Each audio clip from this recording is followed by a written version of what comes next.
Hello friends, welcome to online GS platform. Friends, आज world history यानी विश्व का इतिहास से टॉप 20 क्वेश्चन लाए जो कि आपके एग्जाम की दृष्टि से काफी महत्वपूर्ण है, इसलिए आप लोग वीडियो जरूर अंत तक देखिए। और वीडियो का पीडीएफ आप लोगों को टेलीग्राम चैनल पर जाकर ऑनलाइन जीएस प्लेटफॉर्म ज्वाइन कीजिए, पीडीएफ आसानी से मिल जाएगा। ये पार्ट 4 वीडियो है। इसके पहले पार्ट 1 एंड 2 एंड 3 हो चुका था, जिसका लिंक आप लोगों को डिस्क्रिप्शन में मिल जाएगा, जिससे आप आसानी से देख सकते हैं। उसमें भी टोटल 60 मोस्ट इम्पोर्टेंट विश्व का इतिहास से क्वेश्चन कराया गया था, जिसका लिंक डिस्क्रिप्शन में मिल जाएगा, आप जाकर देख सकते हैं। ठीक है फ्रेंड्स, आगे बढ़ते हैं। क्वेश्चन नंबर 61, निम्नलिखित में वह धर्म कौन सा है जिसका विकास प्राचीन काल अर्थात ईसा पूर्व में नहीं हुआ था? तो ये इस्लाम धर्म है। इस्लाम धर्म का विकास प्राचीन काल ईसा पूर्व में नहीं हुआ था।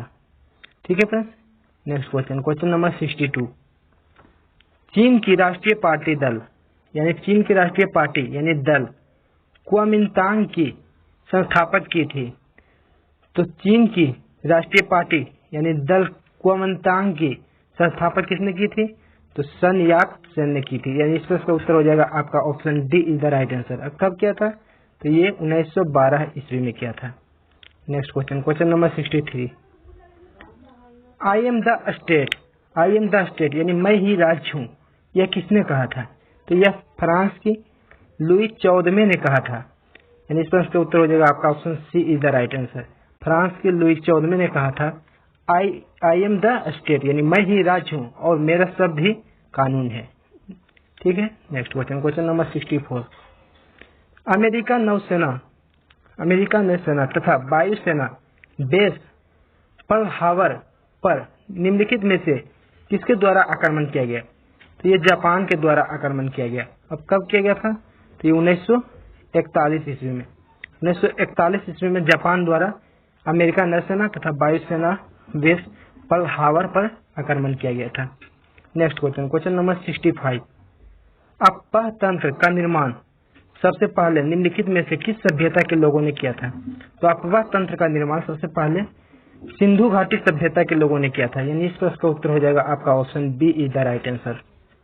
नेक्स्ट क्वेश्चन, क्वेश्चन नंबर 66, निम्नलिखित में से किसके अनुसार राज्य एक आवश्यक बुराई है? निम्नलिखित में से किसके अनुसार राज्य एक आवश्यक बुराई है? तो ये इस प्रश्न का उत्तर हो जाएगा आपका option D is the right answer. अराजकर्तावादियों के अनुसार राज्य एक आवश्यक बुराई है। ठीक है friends, next question, question number 67, Napoleon first और ड्यूक ऑफ वेलिंगटन के बीच निम्नलिखित में से कौन सी प्रसिद्ध लड़ाई हुई थी? तो ये वाटरलू की लड़ाई हुई थी नेपोलियन फर्स्ट और ड्यूक ऑफ वेलिंगटन के बीच। नेपोलियन फर्स्ट कहाँ के थे फ्रेंड्स? तो नेपोलियन फर्स्ट फ्रांस के थे और ड्यूक ऑफ वेलिंगटन कहाँ के थे? तो ये ब्रिटेन के थे। ठीक है, नेक्स्ट क्वेश्चन, क्वेश्चन नंबर 68, क्रीमियम युद्ध निम्नलिखित में से किनके बीच हुआ था? क्रीमियम युद्ध रूस और तुर्की के बीच हुआ था। और कब हुआ था? तो ये 1854 से 56 के बीच हुआ था। ठीक है, क्रीमियम युद्ध रूस और तुर्की के बीच हुआ था 1854 से 1856 के बीच। नेक्स्ट क्वेश्चन, क्वेश्चन नंबर 69, राजा की निरपेक्ष प्रभुसत्ता का समर्थन निम्नलिखित में से किसके द्वारा किया गया था? तो ये थॉमस हॉब्स के द्वारा किया गया था। यानी इस प्रश्न का उत्तर हो जाएगा आपका option A is the right answer. Thomas Hobbes के द्वारा किया गया था राजा की निरपेक्ष प्रभुसत्ता का समर्थन। नेक्स्ट क्वेश्चन, क्वेश्चन नंबर 70, 323 ईसा पूर्व में सिकंदर महान की मृत्यु हुई थी। 323 ईसा पूर्व में सिकंदर महान की मृत्यु हुई थी। तो सिकंदर महान की मृत्यु फारस में या फिर बेबीलोन में या फिर मैसेडोनिया में या फिर तक्षशिला में? तो इस प्रश्न का उत्तर हो जाएगा आपका option B is the right answer. Babylon में 323 ईसा पूर्व में सिकंदर की मृत्यु हुई थी। ठीक है, नेक्स्ट क्वेश्चन, और यहाँ से एक और प्रश्न बनता है, सिकंदर को ही अलेक्जेंडर दी ग्रेट के नाम से भी जाना जाता है। ठीक है, सिकंदर को ही अलेक्जेंडर दी ग्रेट के नाम से भी जाना जाता था। नेक्स्ट क्वेश्चन, क्वेश्चन नंबर 71, निम्नलिखित में से वह अमेरिकी नेता कौन था जिसने अमेरिकी निगरों के लिए पूर्ण नागरिक अधिकार प्राप्त करने हेतु अहिंसात्मक आंदोलन का नेतृत्व किया था? इस प्रश्न का उत्तर हो जाएगा मार्टिन लूथर किंग, यानी कि Martin Luther king. Martin Luther king नहीं, एक ऐसा अमेरिकी नेता था जिसने अमेरिकी निग्रो के लिए पूर्ण नागरिक अधिकार प्राप्त करने हेतु अहिंसात्मक आंदोलन का नेतृत्व किया था। यानी इस प्रश्न का उत्तर हो जाएगा आपका option C is the right answer. Next question, question number 72। द्वितीय विश्व युद्ध छिड़ने का एक महत्वपूर्ण कारण यह था कि निम्नलिखित संधियों में किसी एक संधि के उपबंध अपमानजनक थे। वह संधि थी पेरिस की संधि, वर्साई की संधि, लोराइन की संधि या फिर ब्रुसेल्स की संधि। तो इस प्रश्न का उत्तर हो जाएगा आपका option B is the right answer, Versailles की संधि। और वर्साई की संधि कब हुई थी फ्रेंड? तो वर्साई की संधि 1919 ईस्वी में हुई थी। Next question, question number 73। युद्ध पीड़ितों की चिकित्सा पर पहला जेनेवा अभिसमय कब स्वीकार किया गया था? कब स्वीकार किया गया था? तो ये स्वीकार किया गया था युद्ध पीड़ितों की चिकित्सा पर पहला जेनेवा अभिसमय कब स्वीकार किया गया था? तो ये स्वीकार किया गया था 1864 ईस्वी को। यानी इस प्रश्न का उत्तर हो जाएगा आपका option C is the right answer.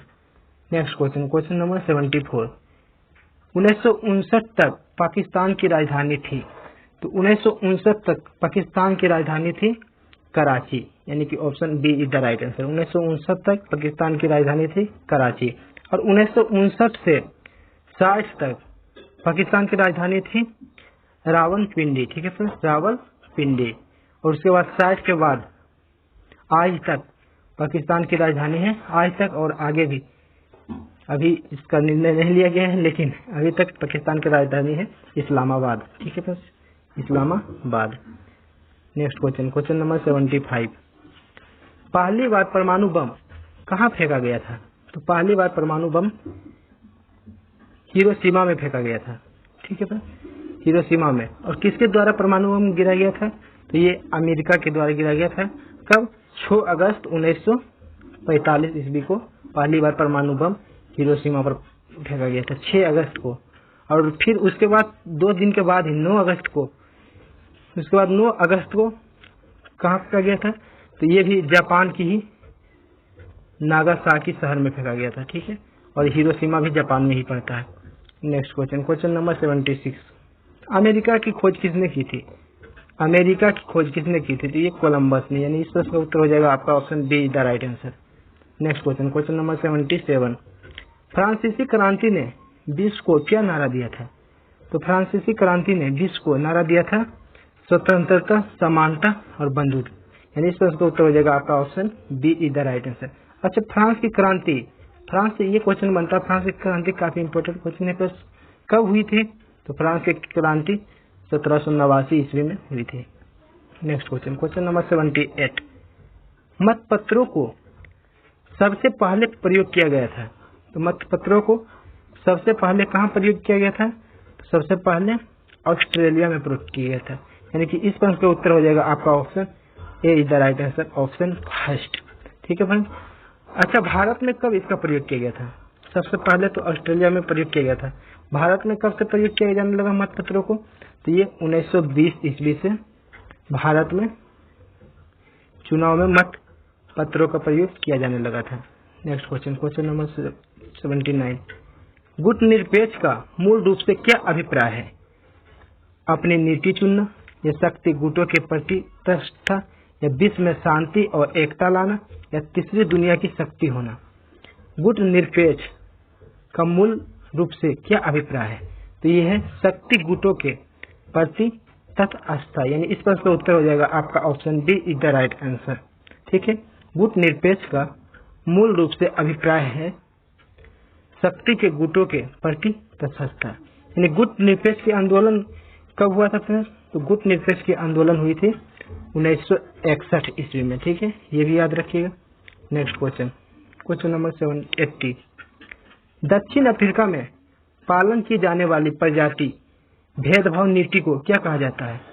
पालन की जाने वाली प्रजाति भेदभाव नीति को क्या कहा जाता है? तो इसे कहा जाता है रंग भेद। ठीक है, रंग भेद नीति कहा जाता है, या फिर अपार्थीड नीति भी कहा जाता है। ठीक है फ्रेंड्स, अपार्थीड। आज के लिए इतना ही क्वेश्चन था फ्रेंड्स। यदि वीडियो अच्छा लगा हो तो ऑनलाइन जीएस प्लेटफॉर्म चैनल को लाइक, शेयर एंड सब्सक्राइब जरूर कीजिए और बेल आइकन को भी प्रेस कर दीजिए ताकि सबसे पहले वीडियो का नोटिफिकेशन आपके पास पहुंच सके।